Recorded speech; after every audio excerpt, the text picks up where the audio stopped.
world is such a, and when I say this world, I mean it. I don't mean in an ideal sense. I mean in every day, every little thing you do. It's such a, gimme, gimme, gimme. Everybody back off. You know, everybody's like, you taught that from school, everywhere. Big business. If you want to be successful, you want to be like Trump, gimme, gimme, gimme, push, push, push, push, step, step, step, crush, crush, crush. That's how it all is. It's too much money here. I mean, nobody should be hitting lotto for 36 million and we got people starving in the streets. That is not idealistic, that's just real. That is just stupid. There's no way Michael Jackson should have, or whoever Jackson, should have $1,000,000 billion and then there's people starving. There's no way. There's no way that these people should own planes and their people don't have houses. Even if you earned it, you still owe. Because look at me, I don't have that mega money, but I feel guilty walking by somebody. I got to give them some mail. And if I know I got $3,000 in my pocket, I feel like it's wrong to give that person a quarter. Later that night, he saw these two white dudes getting into it with a black kid. Yeah, so I wasn't there for that part. Yeah, you weren't there, but I'm just going to tell the story. So according to people that were there, he jumped out to try to figure out, protect the kid or just figure out what's happening. And the white dudes pulled out guns on him. They were off-duty cops themselves. And they shot at him, missed. He pulled out a gun and shot both. He shot one of them in the ass. I don't know if he shot the other one. And you know why they had to let that go? Well, because I heard the cops, they found out that number one, the cops were drinking, they were drunk, and the guns were stolen from another case. From another case, exactly. Yeah. Yeah. I mean, that's what happens when you have a good lawyer, man.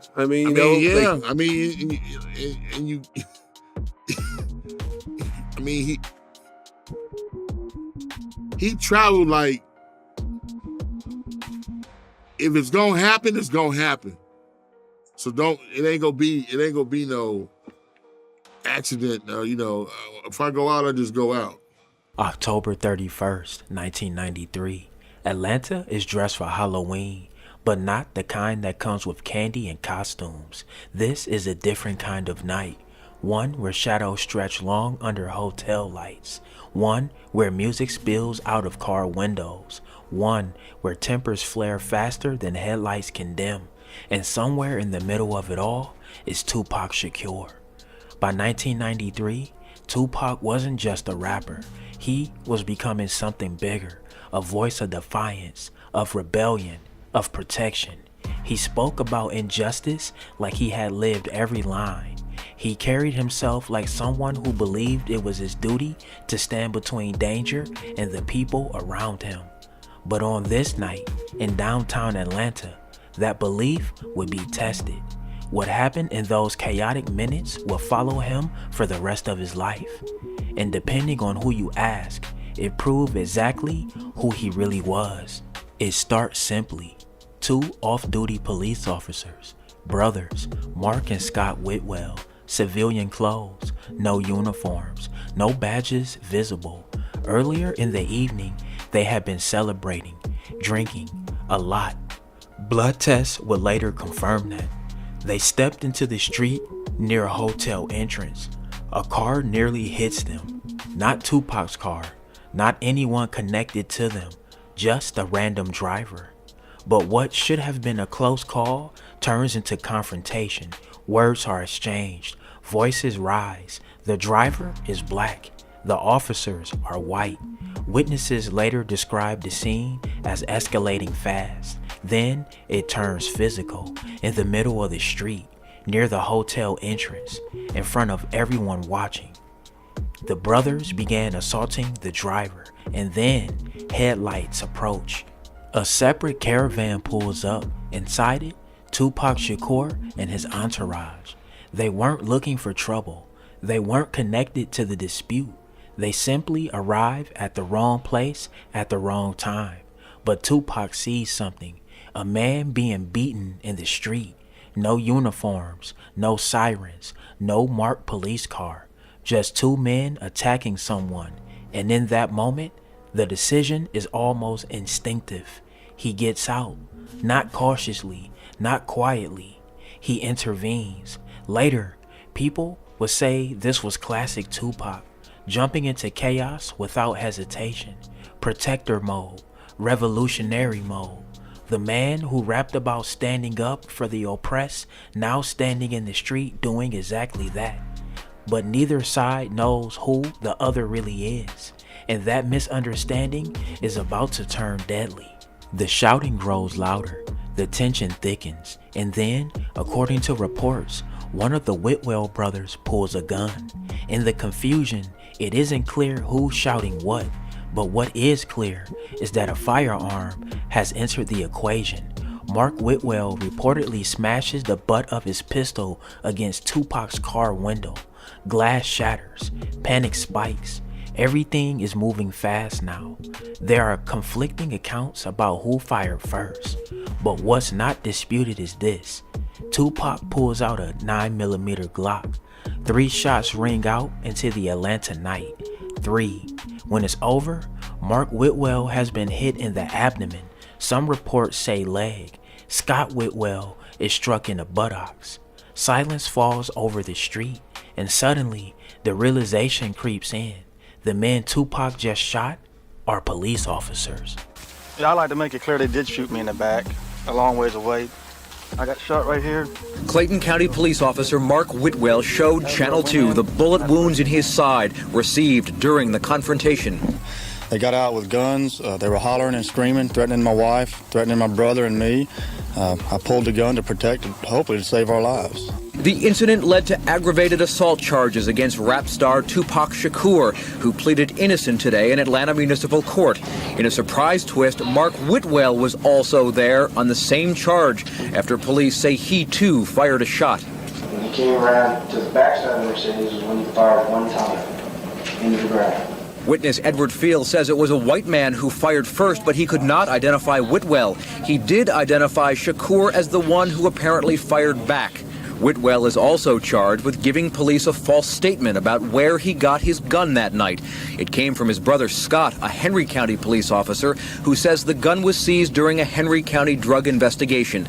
After the hearing, a Shakur attorney says the police are racist. 2 gun crazy drunk cops from Henry County. And he predicts victory in the courts. Because we're going to beat them. We're going to beat them legally. We're going to beat them politically, and we're going to break their racist-ass spirits. This is what we're going to do. I don't care what color the people are that got out of that car. What was done was because they got out of the car and threatened our lives. It's not about their color or anything else. The only thing was trying to save our lives and get out of there without being hurt. Here's where the story takes a turn that few people expect. Tupac doesn't run. He doesn't disappear into the night. He doesn't try to flee Atlanta. He goes back to his hotel room. According to reports, he smokes marijuana. He listens to music. He waits. When police arrive, he is arrested for shooting 2 officers. The headlines explode. Rapper shoots off-duty cops. Violent lyrics come to life. Dangerous celebrity. To some, this is confirmation of what critics had already been saying, that Tupac's persona was more than performance, that he was reckless, aggressive, out of control. But in court, a very different narrative begins to unfold. Client was shot in the back and obviously feels like the charges against him are outrageous and have no basis, and he will defend himself. You were surprised by what this case is about 2 white men acting like hoods and hoodlums who attacked a young black man. Rapper Tupac Shakur appeared in municipal court this morning after his attorney entered a plea of not guilty to 2 counts of aggravated assault in connection to the shooting of 2 off-duty police officers last month. A preliminary hearing was held. Shakur looked on as one witness, Edward Fields, told the court he saw a profile of a man who looked like Shakur fire a shot from a Mercedes at Clayton County Police Officer Mark Whitwell. You see him in court today? All right, would you point him out for the record? All right, would you let the record reflect, please, that the witness, Mr. Fields, has identified Tupac Shakur as that man? Scott Whitwell told the court he saw his brother Mark with a gun, but he did not see him fire it. Scott admitted it was a gun he had taken from the Henry County property room. This was a weapon which he had no right to have. Henry County narcotics weapons, sir. A weapon he seized that was supposed to be in the property room. No, sir, a weapon that I seized from the case that had been discussed. December 1st, 1993, the hearing begins. Prosecutors prepare to argue that Tupac Shakur shot 2 law enforcement officers without justification. But then, piece by piece, their case starts to collapse. First revelation, the weapons. The Whitwell brothers were carrying guns that weren't officially registered to them. They were described as throwaway guns, and they had been stolen from a Henry County police evidence locker. Stolen police evidence in the hands of off-duty officers. Then comes the blood work. Both men were heavily intoxicated. They had been celebrating earlier that night. Scott's wife had just passed a bar exam. The celebration has spilled into the street and apparently into a confrontation. And then, perhaps most damaging, inconsistencies, statements that didn't match, claims that shifted, evidence suggesting the brothers had not been truthful about who escalated the situation. Suddenly, the image changes. The officers were drunk, armed with stolen weapons, in civilian clothes, beating a man in the street. And when Tupac intervened, they drew a gun. The prosecutor's case falls apart. Charges against Tupac Shakur are dropped.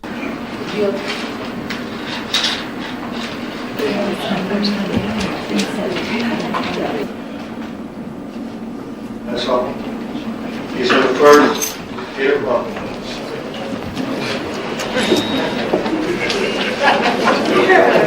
Very quiet, please.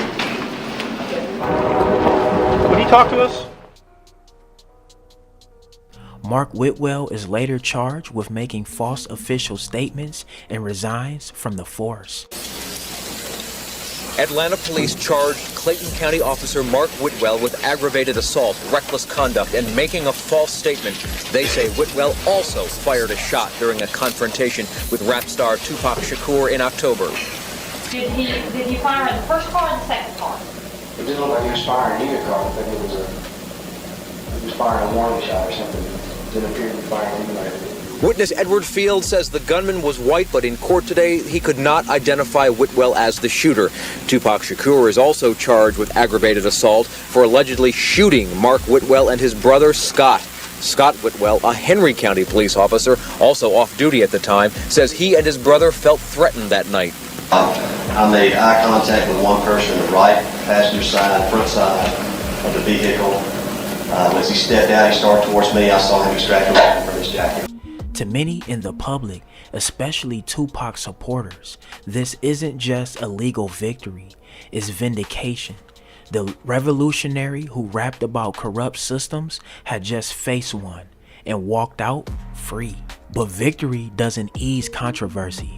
Depending on who you ask, that night cemented 2 very different versions of Tupac.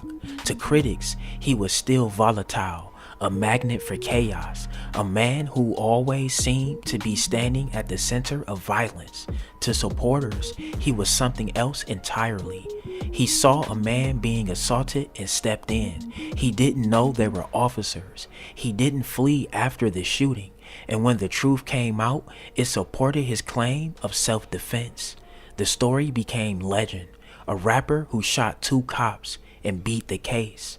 But the legal chapter wasn't over. Even though criminal charges were dropped, the aftermath stretched for years. After Tupac's death in 1996, the Whitwell brothers filed a civil lawsuit against his estate.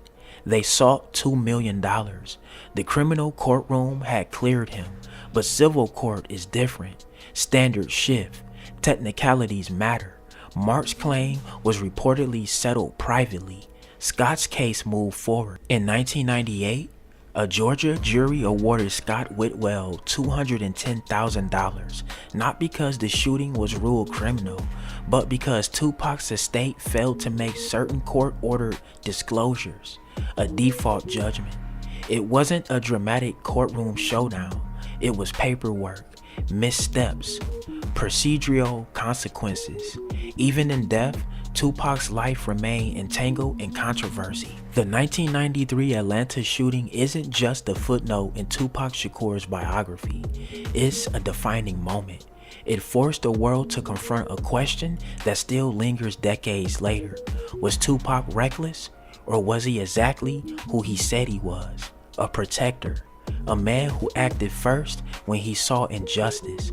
On a Halloween night in Atlanta, in the span of a few chaotic minutes, bullets flew, careers ended, reputations shifted, and the legend grew more complicated. Because in Tupac's story, the lines between hero and villain were never clean, and sometimes the truth depends on where you're standing when the shots are fired. Alright y'all, there y'all have it, man. That's the crazy story of, how Tupac shot 2 police officers in Atlanta in '93 and got off. Hey man, let me know what y'all think. Get in that comment section. Drillers and trappers, we outside trapping and drilling 247. Don't go nowhere. Watch that next video. Gang!